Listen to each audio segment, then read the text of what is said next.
Hey y'all, and welcome back to a new video of a game that I played just an hour ago where I kind of just failed. Anyway, we're just going to get into it. I start off the game with d4, which is the main move that I start off with white. Of course, e4 and c4 are very natural, but I like d4, more solid positions.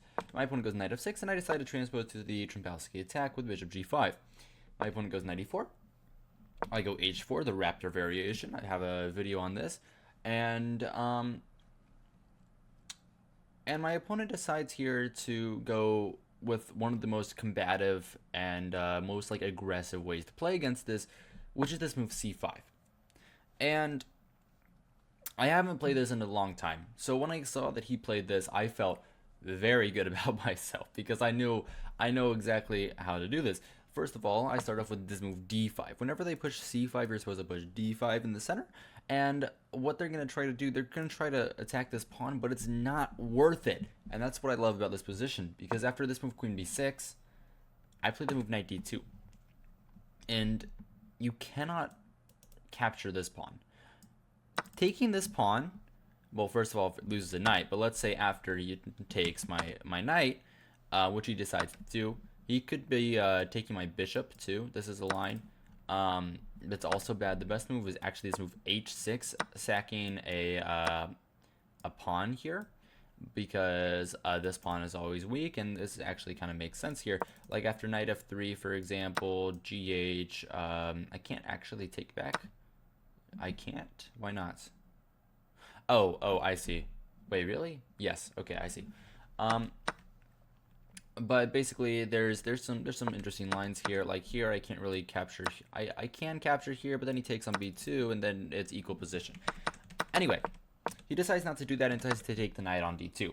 A very simple idea. If I take with the queen, and this is all theory, if I take with the queen, now he can take this because my rook is under attack, and I would either have to spend a tempo coming back to c1 with my queen, or I'd have to go like rook d1, which makes a lot more sense. This pawn can't really be captured because I get a lot of counterplay in the center, but now black is simply up a pawn, and I'm worse, I'm losing. Anyway, that doesn't happen, so what you do here after knight d2, you take back with the bishop, a very important line, and my opponent decided to take on b2. Okay, reasonable, but now as you can see, the advantage has ballooned to a +1 advantage if I play the right moves. If I play the right idea. And the right idea is this move knight f3, defending all these squares, not letting the queen come back. I'm going to play e4 next. I'm going to play rook b1 next. I'm going to get the bishop out. I'm going to get a4, and I'm just going to attack him down in the center and on the queen side. And on the king side, since this h-pawn still is up there, ready to make some havoc, right? Instead of doing that, move knight f3, which is clearly the best move, I decide to play a different move because I messed up on my theory, and I play this move e4. E4 is a mistake. E4 is a mistake because it allows the queen to come back and start targeting my pawn and come back all the way over to c7 if he's in danger, which is what he does immediately. He plays move queen e5. I don't think that this was prepped since my opponent spent 10 seconds on this move and they're already down a minute. And I thought here for a little bit, trying to decide what to do. There's kind of a couple options. Either I play f3 or I play bishop e3. Both moves look pretty natural. f3 kind of doesn't make the most sense because he gets this check in some lines and then my king has to go up. I'm probably still better here. Like after f3 and check, I honestly, I have a lot of compensation. See, it's only -0.4 and black is up a pawn. But I don't want to allow this because my king's up in the center. So I was like, okay, then it's a no-brainer. I play bishop d3. Defending my pawn. You can't take it. I'm going to play this move f4 next and then knight f3 behind that. And then I'm going to try to get my queen out. I'm going to play c4. I might play rook b1, start trying to target. And I'm just going to be very, very aggressive since I'm down a pawn and I played a gambit, right? My opponent decides to go with this move knight a6. And I don't understand this move. What my opponent could do here is play this move c4, which I looked at. But I thought that after this move f4, I was doing quite well.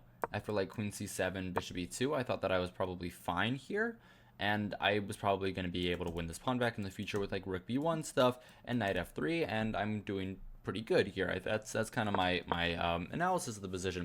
But the issue is he doesn't play c4. He doesn't even play the second best move. He doesn't even play the third best move. He plays between knight a6, and it's already clear to me that he's in a worse position because the knight isn't doing anything on this square. If it's going to come to the point of the reason why this knight isn't doing anything is because I have enough time to kick out the queen and then win the game, basically, because of all my attacking my aggressive tactics here with like a move like f4, which I played pretty quickly, hitting out the queen. If the queen decides to stick around, this is like a monster thing, like knight f3 here, queen a4. This is pretty rough. Like queen e2, for example, I can castle in some lines, and I can like bring this rook over. It looks like black is just like wasting so much time, and I should be winning here. So I didn't really give that much thought. I only thought about this move queen c7 or this move queen d6, but I thought this was wrong because I could play this move c4, I thought, and then I'm gonna expand again in the center and crush him like entirely. He's kind of dead in here, which is kind of funny. And yeah, you really shouldn't take pawns like this. But instead, my opponent goes queen b8.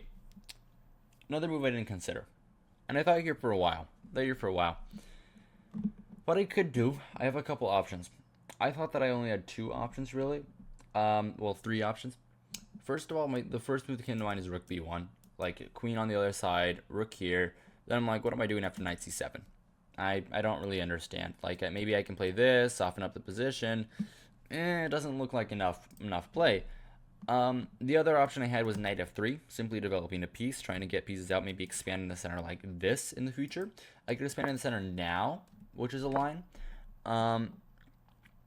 But the line I eventually settled for was a line like around the line of rook b1, which was first this move bishop a6.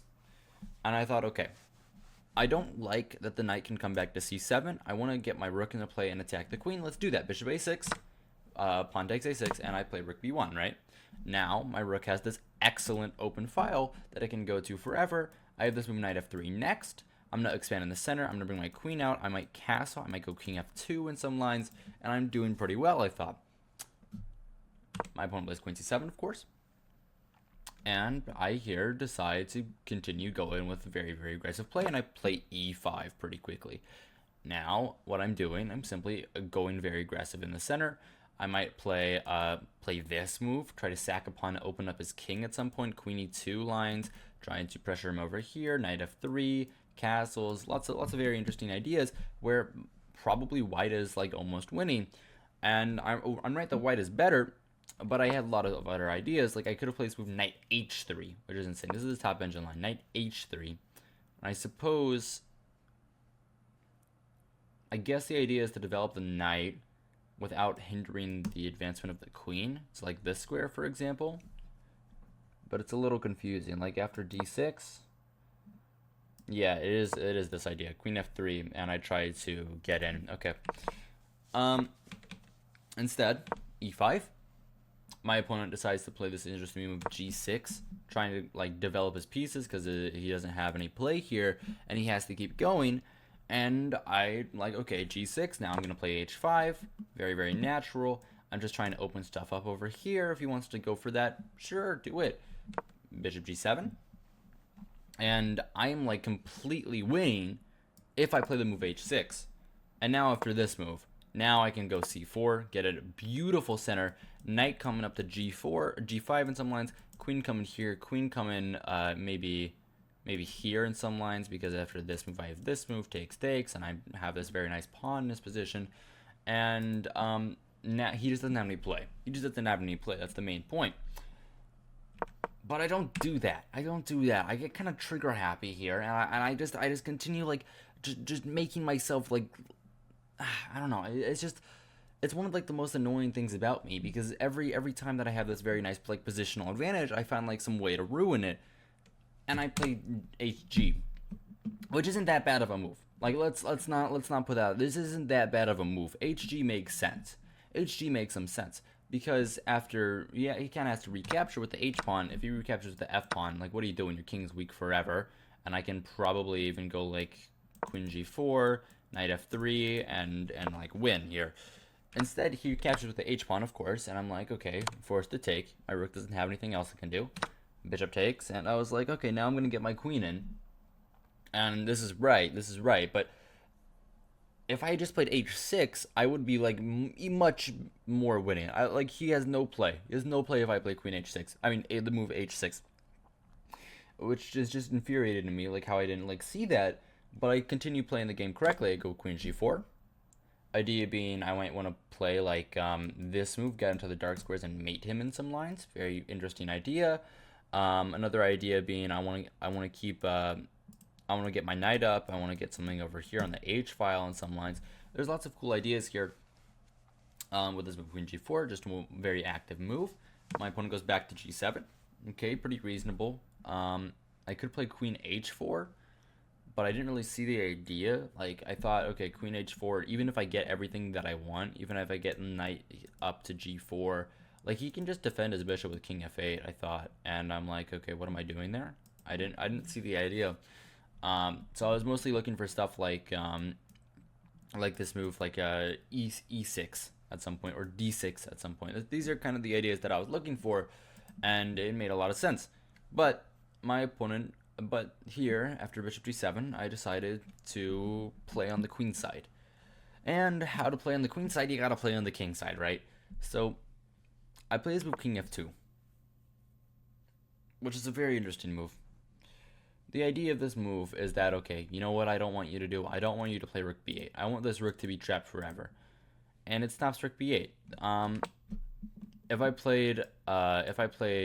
he played anything like g3, he could play rook b8 here. And I don't like this because now his rook is getting to the action. I'm probably worse, and I'm doing pretty poorly. So I play this move king f2. And now the difference is that after a move like rook b8, now I'm winning. Right, I'm winning because I have this move bishop a5, and I wouldn't have that in the other line because after rook takes b1, he would take it with a check, intermezzo move, and then he would take my bishop, and I'd be completely losing in this line.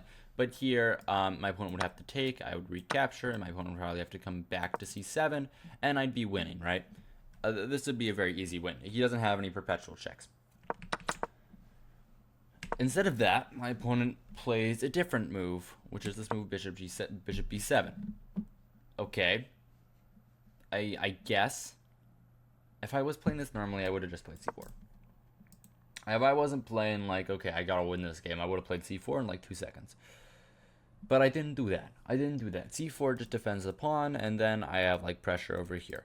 But I didn't like c4. I didn't like c4 because you could play like rook b8 in some lines. But here, I guess I'm winning. I guess I'm winning here after this, and it's over. I guess he has to play bishop d5. He wants to live. I don't even understand the idea. What about like bishop c8, bishop a5, I guess, right? So we can't do that either.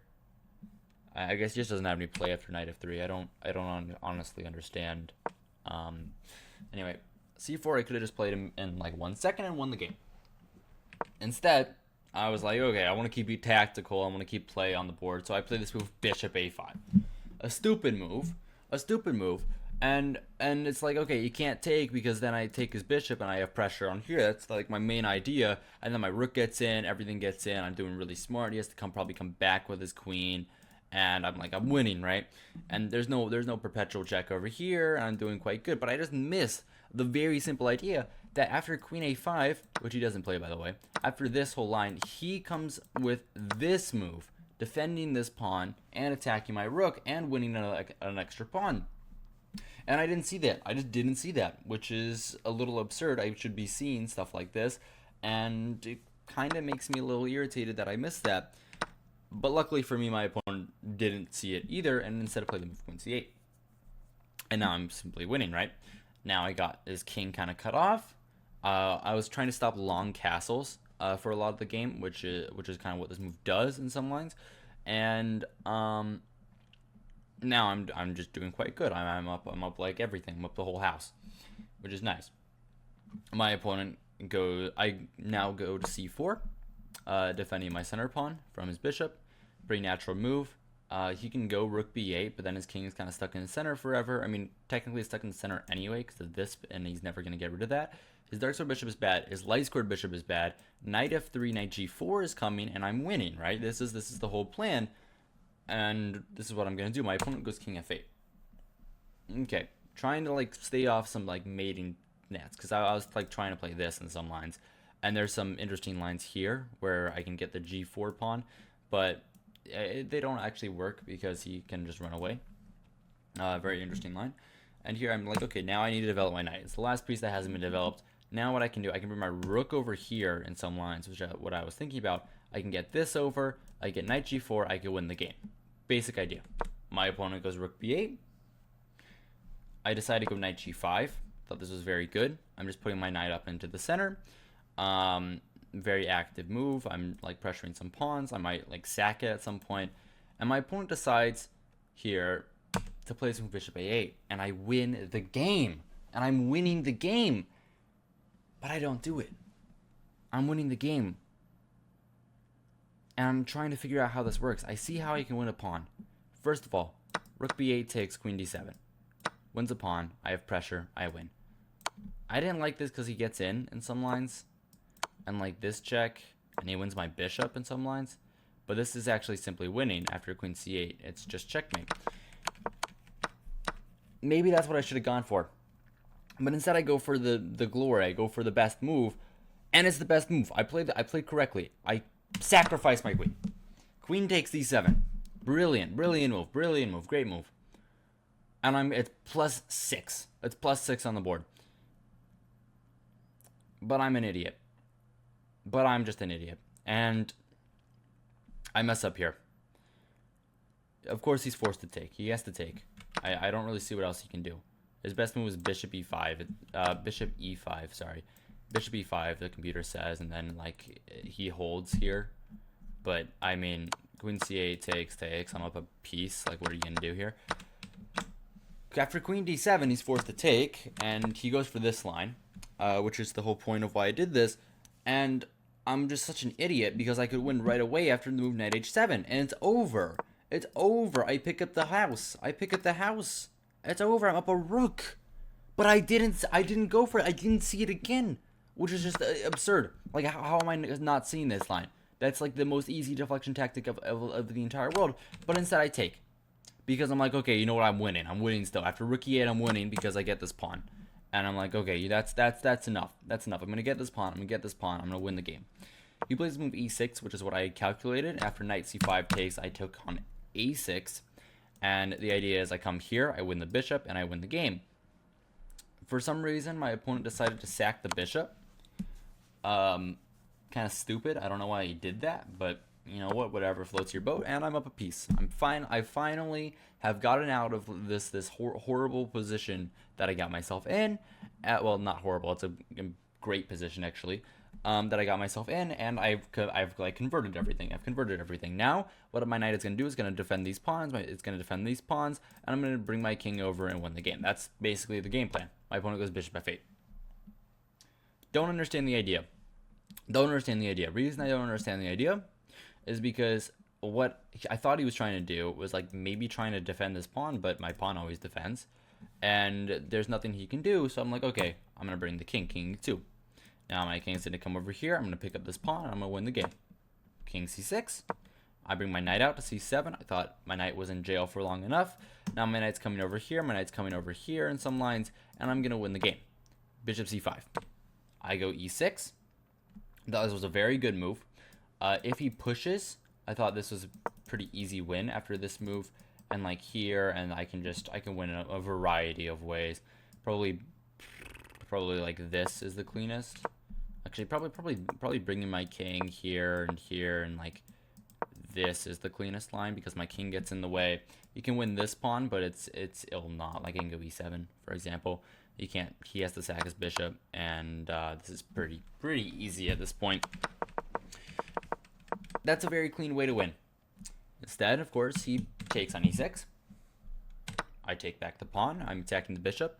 If he allows me to trade, I'm just up a piece in an endgame. I think that's enough to win, and I'm right. Of course, it's enough to win. Bishop g1. I realize, okay, he's coming around to target this pawn, so I go after this pawn. Good idea. My opponent goes king b5. I go bishop c3, blockading. And my opponent goes king a4. Again, what I should have done, I should have respected the fact that he had counterplay. And I probably should have gone with this move. Just not allowing this and forcing him to sack his pawn here to win this pawn. And then I would take. And life is good here. I'm going to blockade this pawn. This is the wrong color square. And this is coming up and I'm going to win. Great. Normal stuff. Instead of doing that, I'm like, okay, I'm just going to take the pawn, right? I have a pawn like 2 squares away from promotion. I'm going to push it all the way. f7, my opponent goes bishop c5. And it's over. It's simply over. But I don't do it properly again. What I could have done here is simply bishop d4. Easy win. Easy win. He can't take my bishop because then I promote. And like if he goes bishop d6, then I can take here at the very least. And this pawn is always being stopped by my king and my bishop. So life is good. And then I'm going to promote. Then I'm going to promote. And it's game over. Instead of doing that, I go king d2. Which is also natural. Mate has appeared on the evaluation bar. And I'm just kind of going to win everything. My opponent decides to sack all his pawns. Okay, now it's mate in 16. Pretty nice. King c4. I go with this move knight e5. Kind of stupid. I don't know why I didn't promote to a queen and then just win this endgame. Because this is pretty easily winning. But I have 30 seconds. Don't blame me. I go with check. And I play g4. I go g5. And I go g6. And I'm like, okay, you know what? I got 2 passed pawns that are like right there at the end of the board. And I'm going to win. My opponent goes king f6. And here's where I was really stupid. Instead of playing the very natural move king d3. And coming up and winning the game. I fork him. But now, I have to win this position. I have to win bishop and knight versus king with 25 seconds on my clock. It's impossible. It's impossible. I try, but it's impossible. I try to come over. I'm trying. I'm really trying, but I know how to win these. It's not the hardest thing in the world. But I just mess up.